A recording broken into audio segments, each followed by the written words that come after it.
for joining us. Blastoffcomics.com. My pleasure, believe me. So we're in your work environment and your home, which is thank you for bringing us here. Some of the things we like to talk about, because we're all about the history of comics, are about where it started, the beginnings of it. Do you remember the first comic book that you read all the way through? I mean, there are a lot of people who read comics, but all the way through to where you got to the end of it and said, that was an experience. First comic I read all the way through. I have different memories. I actually think probably one of the very first comics I read all the way through, and I'm not Mark Waid, I can't tell you the issue number, but it was a 25-cent Batman collection, collecting old Dick Sprang stories. And I remember it had like the Rainbow Batman in it and stuff like that. And first of all, I was really impressed by the amount of stuff in that book. It just seemed like it never ended. You just kept more stories, more. And we were on a camping trip, and it was, what am I going to do when we're driving to the campsite and stuff? So I read this over and over again. Picked it up at a gas station. I know I picked it up at a gas station. And, I think that was my first real experience with comics, was that Batman giant-sized 25-cent book. And I just really loved it. Was it on a spinner, or was it just like a... I can't say for sure, but I'm betting it's spinner. I'm betting it was a spinner rack. Yeah. So you read this thing over and over. Until a cover fell off, certainly. And then what? What did you do? You got home? Got home, and then time would have gone by. At some point, I did find out that the soda fountain downtown called the Sweet Shop carried comics. And I picked up a few sporadic ones. Spider-Man 58 was one I picked up. I also picked up an issue of Fantastic Four about that same time, which had a black cover, issue 63, maybe? I don't remember for sure the issue number. But I picked up those. I also picked up a Superman story. Didn't buy a Batman at that point. Maybe there was none that I saw. But those were the ones I remember catching my attention. But then once again, I drifted away from it until 1969. And in 69, my family drove cross country and took a whole month. We camped all the way across America, all the way back. And there was a lot of driving. And at 10 years old, that's really boring. And we'd pull into gas stations, and they would have spinner racks, and I would buy comics at every gas station. And that's when I got X-Men 49 and 50 and 51, because I think probably X-Men 49 had been sitting around a while, and then 50 came out, and then 50, and then I got in the habit. Oh, these stories continue. What's happening now, it builds next issue, and that's when I fell in love with comics, was then, yeah. It's interesting because this is the first story we've heard from a creator who was about in transit and gas stations. Yeah. We've heard pharmacies. We've heard, there was a specific local place and I had to be driven. Mm-hmm. So it was all about convincing my parents to get there. Oh, I went through that too, yeah. Were your parents supportive of your comic book reading?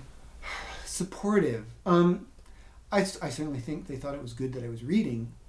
And I will say later on, I am no genius by any means, but I did get pretty good grades in school.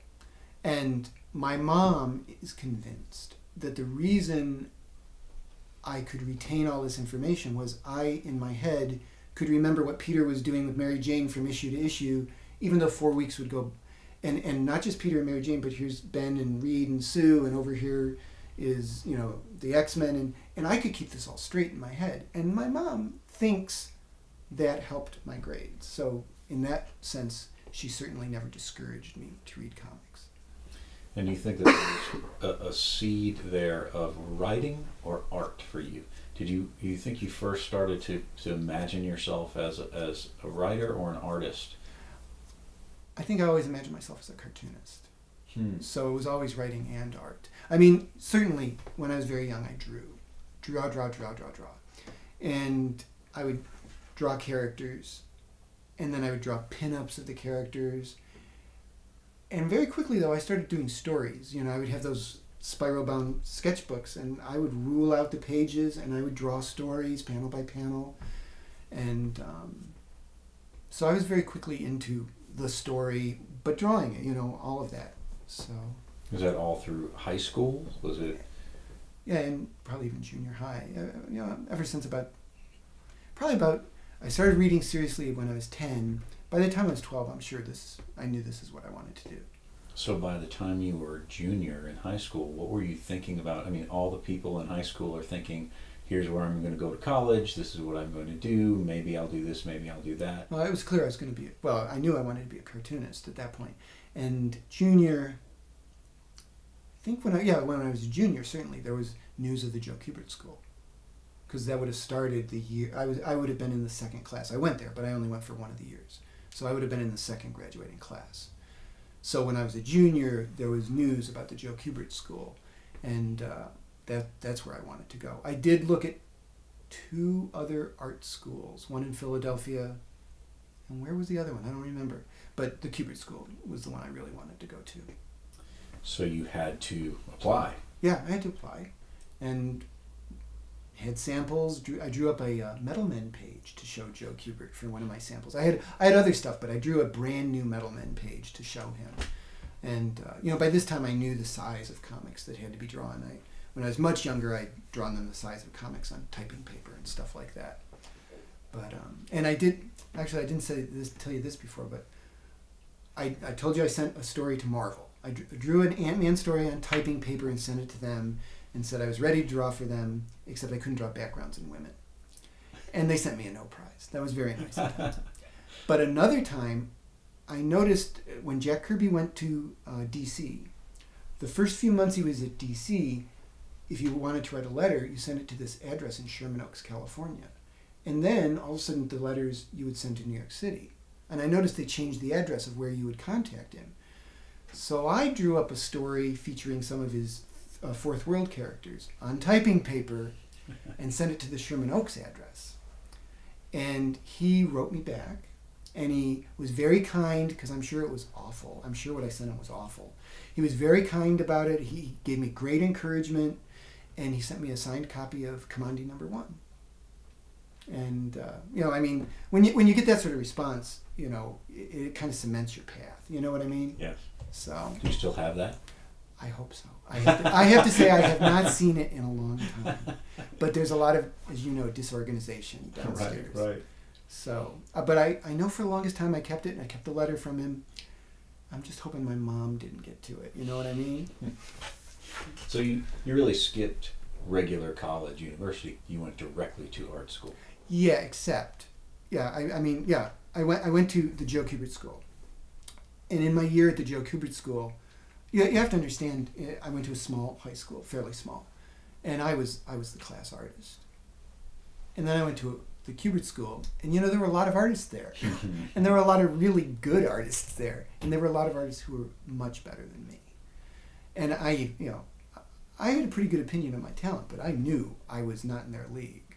I mean, John Tottleman, who did Swamp Thing for all those years, he was in the class. And I remember Tottleman took a piece of paper, he took a pencil, he made this S, just an S on the piece of paper, big, filled up the page, took his brush, dipped it in ink, and drew a sea serpent. And it was astounding. It was like a Frazetta sea serpent. And all he had to guide himself was this pencil S. And I mean, really, I just, my year there, I said, I don't think I got what it takes. I really said that. And so while I was there, I applied to general art schools. And I went to, after 1 year at the Kubert School, I was accepted at 2 and went to the Hartford Art School in Hartford, Connecticut, part of the University of Hartford. And at that point, I actually thought I did not have what it took to be a cartoonist. And so I went there, but I liked art. I like to draw, so I went there to see what else maybe I would do with this talent. And I was there for a while, and I tried filmmaking, and I tried, design work, and I actually even, for a very short period, stopped reading comics. I was going to explore this new avenue. And then, I was out with friends, and we were at a pharmacy, and there was a spinner rack. Oh, what's happening with the X-Men? I wonder what's happening with the X-Men. And it was like, The Godfather. They pulled me right back in. And after a while, I thought maybe comics looked better than the other things I had. And what this did was really give me a chance to realize where my passion really lay. And so after I got done with college, I moved to New York City. I got a little paste-up job in a typesetting shop, went home at night, drew samples, dropped them off at Marvel in DC every week until I kind of wore them down. And DC gave me a chance through their new talent program. They had a new talent program at the time, which I think was 84. That was Showcase. Yeah, New Talent Showcase. New Talent exactly. Showcase. Yeah, that's what it was. Well, there were a lot of people. A lot of great people. Yeah, a lot of great people came through that, and I was just one of them. Maybe not one of the great ones, but one of them. So, but yeah, so it wasn't quite a direct route into comics, but at the time, it was all about, okay, I'm getting into comics as an artist. Yeah, definitely. Although even then, I was interested in writing. I mean, I did New Talent Showcase, right? From there, and Karen Berger was editing it. And Karen Berger edited Legion of Superheroes. And then they did that split thing where they did the hardcover, softcover. So Tales of the Legion, that was my first monthly gig. I was inking Tales of the Legion over Terry Shoemaker. Sorry about that, Terry. And his stuff was astounding. My God, was so much beyond anything. Everyone said my inks were good, but they weren't good enough for his pencils, believe me. His pencils were astounding. But Terry was not very interested in Legion of Superheroes. And he really wanted to do something with cars. For some reason, he was really interested in cars. And so even in that first year, I submitted a proposal to Karen Berger about a car comic book that I thought Terry could draw. So from the very beginning, I was interested in more than just the art. So, and by the way, the name of that comic would have been called Johnny Rocket, which was before the restaurant chain. Wow, that's a great title, actually. It would have been a great title. Of course, I think it's a great title. So, at that point, you're starting to make a living. Maybe, I don't know. Yeah, I was supporting myself. Once I started inking Tales of the Legion of Superheroes, that was my full-time job. And because it was a regular gig. Regular monthly gig, and I had an apartment that I shared with a guy that was not much bigger than this room, believe me. But I could afford it in New York City, so that was all I could afford in New York City. So, were you writing? Here you are, you're inking, you're doing art. Were you writing separately and pitching stories to write? Were you, or did they just sort of go, hey? Well, I can't remember exactly everything. All I know is whatever I was working on, I always had a lot of ideas about, and I would pass those ideas on, wanted or not, I guess. I mean, when I was inking Superman over John Byrne, John called me Karl the Kibitzer Kesel, because I would always say, hey John, I was like inking your panel and you had Lois doing this and maybe this means that. And he was very patient with me, very patient. And when I was inking Suicide Squad, I would write massively long letters to John Ostrander with ideas about Suicide Squad. He was very, very kind, very kind. So, I mean, I think everyone up there knew that I was just bursting. And the very first writing assignment I got, Mark Waid gave to me. Yeah. Mark was editing Secret Origins. And he asked me to write a secret origin of the Newsboy Legion, which he knew I loved the Kirby Jimmy Olsen comics. I just love those to pieces. So he said, why don't you do secret origin of Project Cadmus and Newsboy Legion? And it's really not much of an origin. It's just an adventure of the Newsboys in Project Cadmus. There's really very little origin involved. But that was my first solo writing assignment right there. And I got to pencil and ink it too. Mark let me do the whole thing. Yeah, it was all you. Yeah, I enjoyed that. I'm still very proud of that story. And so based on that, did you go from that to, okay, there's a specific title that you're going to write, or did you do a one-shot and then a one-shot and then... Well, I think it worked pretty... What happened at that point was, once again, inking things, I would get ideas. And I was inking History of the DC Universe over George Perez. And one of the pages was Crisis on Infinite Earths. And across the bottom, if I remember, he did all of the dead heroes who had died in the Crisis. And one of them was Dove. And I was thinking Dove, and and I always have a fondness for these kind of wacky characters. I'm not sure why, but I do. And I always liked Hawk and Dove, but I always thought Dove, as a guy, was kind of wussy, wimpy. He was not a character I was really drawn to. In fact, he was kind of a character that most kids would want to avoid. But when I was thinking, I was like, Dove's a good name. It would be a lot better if Dove was a girl. Wouldn't that be a lot more sense? That would make a lot more sense, yeah. And of course, at that point, I was I was with Barbara Randall Kiesel, and we weren't married at that point, but we were together. And she had a history as a writer. And so we started throwing ideas back and forth, and Barbara was actually the one that came up with the idea that, Romeo and Juliet aspect to the origin, the mysterious voices, and we played off each other really well, and we, I'm not sure why we submitted it to Mike Carlin, but we did, and it got accepted as a miniseries. And then we found this punk kid called Rob Liefeld to pencil it. And I have no idea what happened to him. No idea whatsoever. That got our first miniseries, and that sold well enough that they gave us an ongoing, and that was really, my entry into writing on a regular basis. Do you have a preference about writing or drawing? This is the way it works for me, at least. Is writing is very exhausting mentally. I feel like I'm just pouring stuff out of my head onto the page or onto the screen nowadays. And it really gets to the point where I can't carry on a conversation because my head is just so into the story. And inking or penciling is it's actually physically exhausting. And my fingers get tired, my back gets tired, but my mind is free. So when I'm inking Dove, I can be thinking, Dove would be better if she was a gal, and what would that mean if it was a story? And so what I'm trying to say is one refreshes me for the other. When I'm writing, my body is healing or resting. My back is getting better, my fingers are getting better. And then I sit down to draw, and my mind can rest, and my mind can think of what happens next in Hawk and Dove or Harley Quinn or Daredevil or whatever. So I actually really enjoy going back and forth between the two because I think they complement each other really well for me.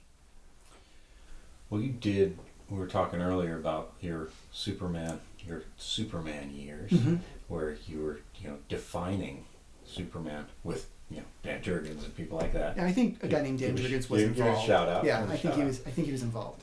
But we're talking about 5 or 6 years. Yeah, at least. Yeah, somewhere around that time. Yeah, I guess.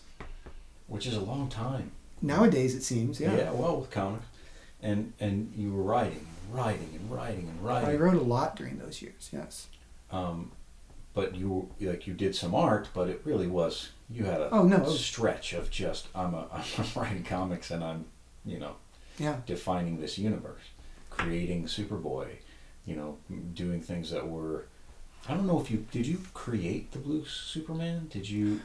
I know the first appearance was in one of your. Yeah, well, once again, that's one of those Superman Summit things. I walked in saying, I think Superman should have different powers for a while. And then everyone started going with that, and we came up with the Blue Superman idea from that.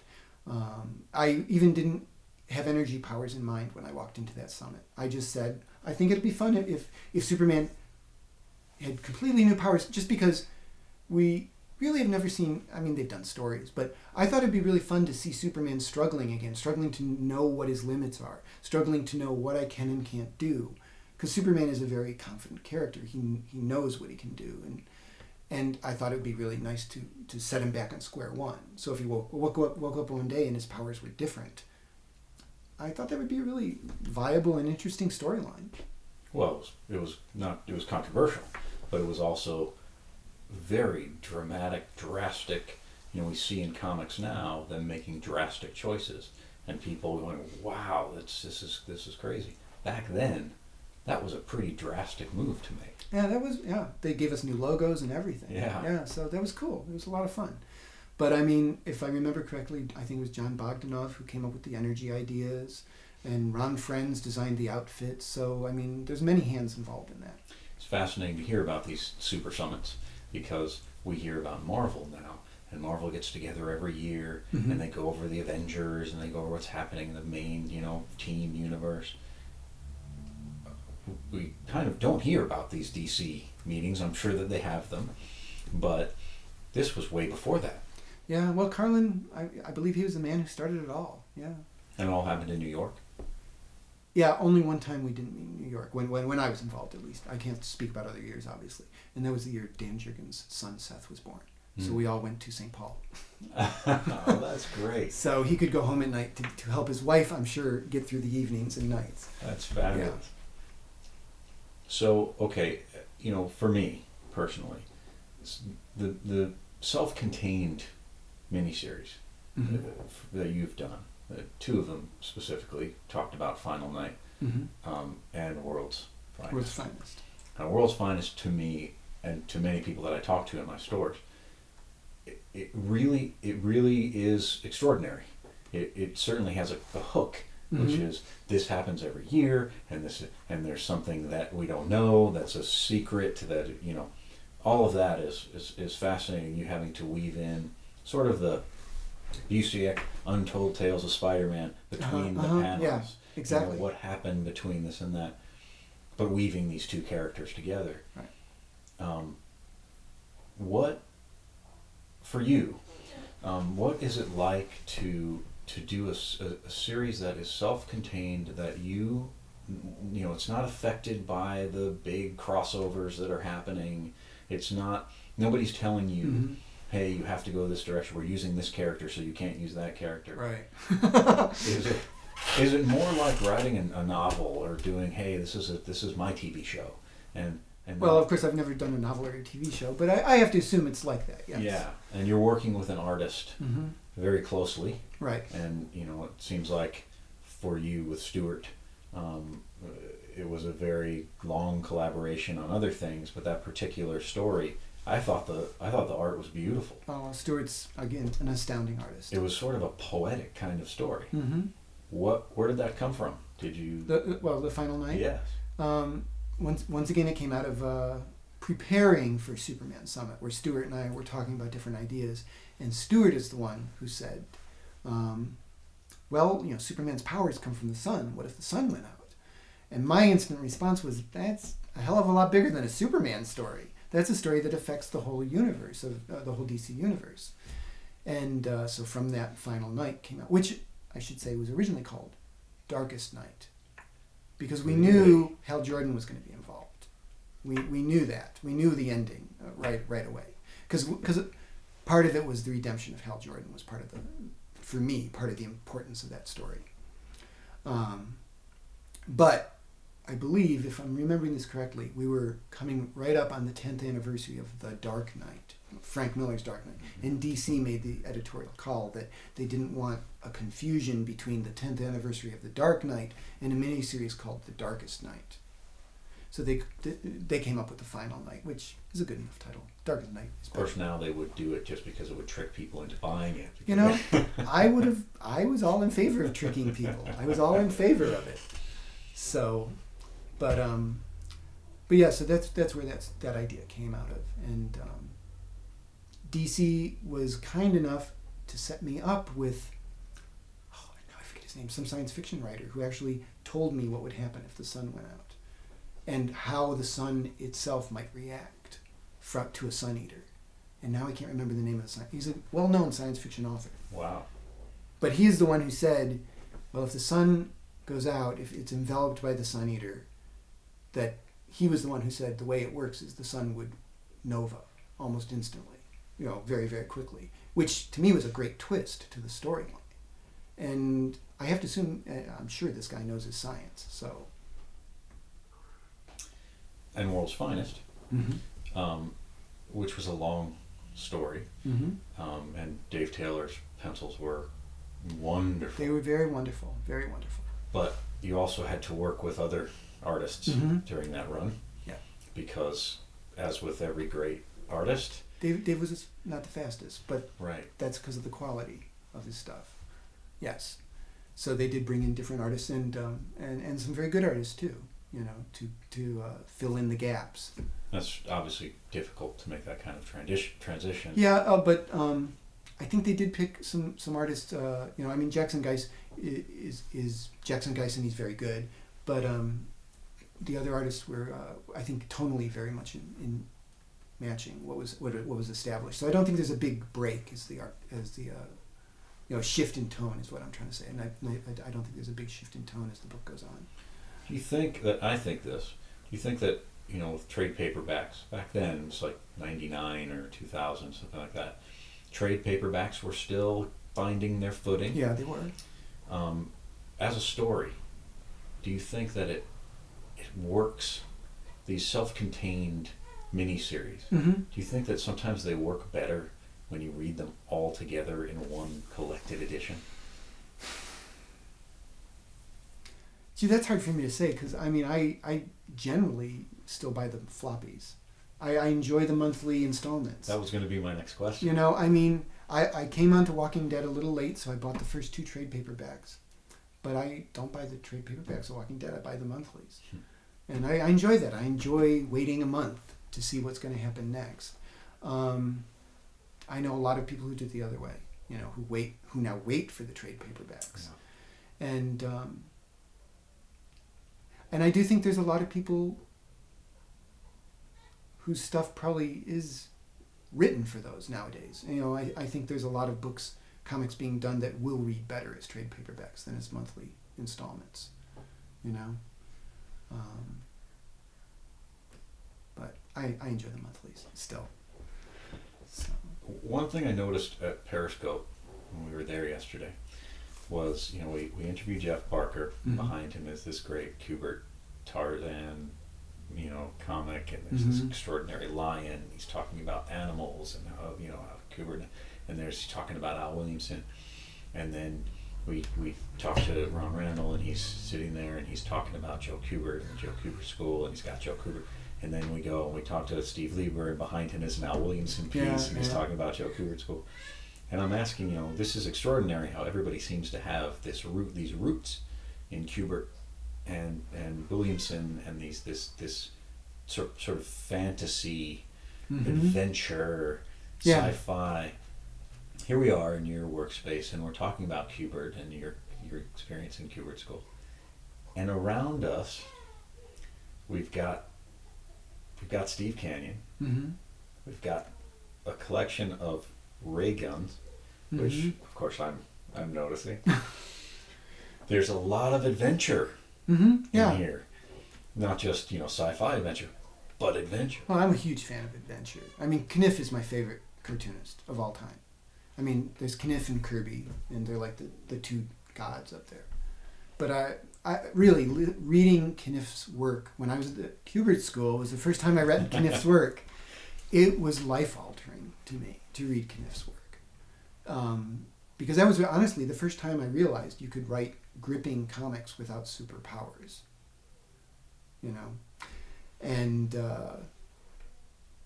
then of course I grew to appreciate his art too. But really it was the idea that there was these sexy sassy dames, and it was, and that's all they needed to be. They didn't have to be able to lift a building or fly. They were just sexy and sassy, and that was really more than enough for me.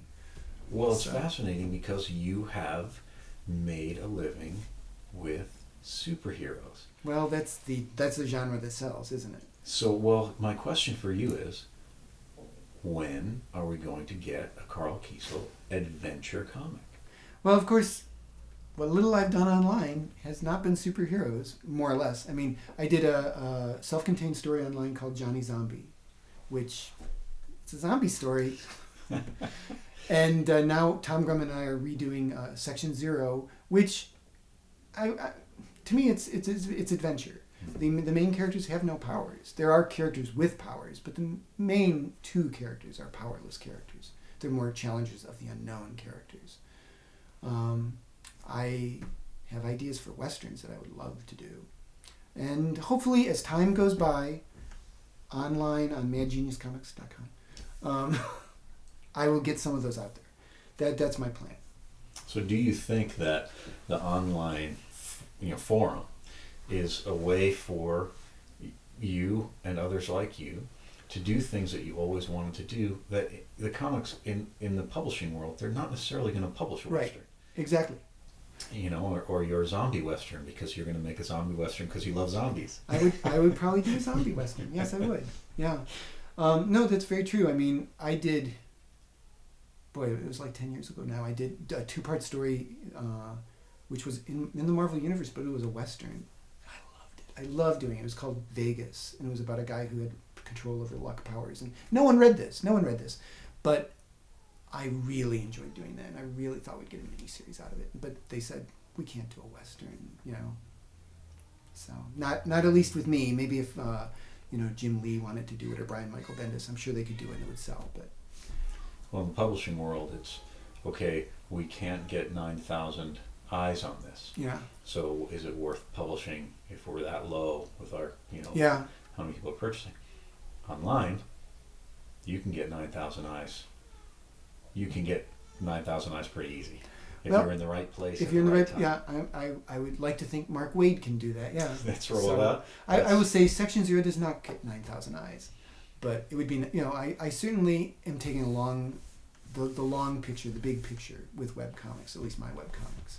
So I mean, quite honestly, when I started doing them, it was to create a library, a legacy library that I could leave my son. That's exactly why I'd wanted to do webcomics, but that was the tipping point. When my wife and I decided to adopt, I said, I do still get Superman royalties when they collect, but sooner or later those are going to go away. And Marvel is a great place to work, but quite honestly, DC pays better. They do. In the bigger picture is DC's royalty payments are much better. So I've never gotten the money from Marvel that I've gotten from DC. Never. So in 20, 30, 40 years, my son is not going to see any of that money, at all. He's never going to see money off of Superboy or anything like that. But maybe in 20, I'm following the Iron Man business plan, which is create a character and wait 40 years for it to become successful worldwide. So 40 years from now, Johnny Zombie will probably be the biggest thing, or Section Zero will probably be the biggest thing, or a few of the other ideas that I'm hoping to get out there. So I'm long term on this. It's not going to pay off this week or next year, but someday, hopefully for Isaac, it will. What about your old printed work being digitized? I'm not sure what your question is. Well, there's a lot of printed work that you've done. Yeah. A lot of pages, both writing and art. Do you feel that it's something that would be... I've talked to a lot of different artists and writers talking about, here's my site where I'm having scanned every page that I've done. It's here. It's all here to be read. Right. You can go rifle around in back issue bins, or you can come here and look at all of my pages. Right. And they're making it a project of theirs. Right. Is that something that's ever interested you? Is that something that you think about? I have to say I've never thought of it, probably because that's stuff I don't own. Sure. I mean, Section Zero, we have digitized the pages, and this week should be the last week of the already published pages, this coming week. So then it's got to be new stuff after that, and we're working away on that. But so the stuff I've owned, I've put up, but yeah, I don't own 300. I haven't done 300 pages of critter-owned stuff like Ron Randall has. Right. So you're inking a lot now. Right now I'm doing Fantastic primarily Four, inking. You're inking a lot of work. Yeah, it's keeping me busy. I can't complain. Did some Venom that was a lot of fun. So. And are you itching to do more writing? Yeah. No, I would love to do more writing.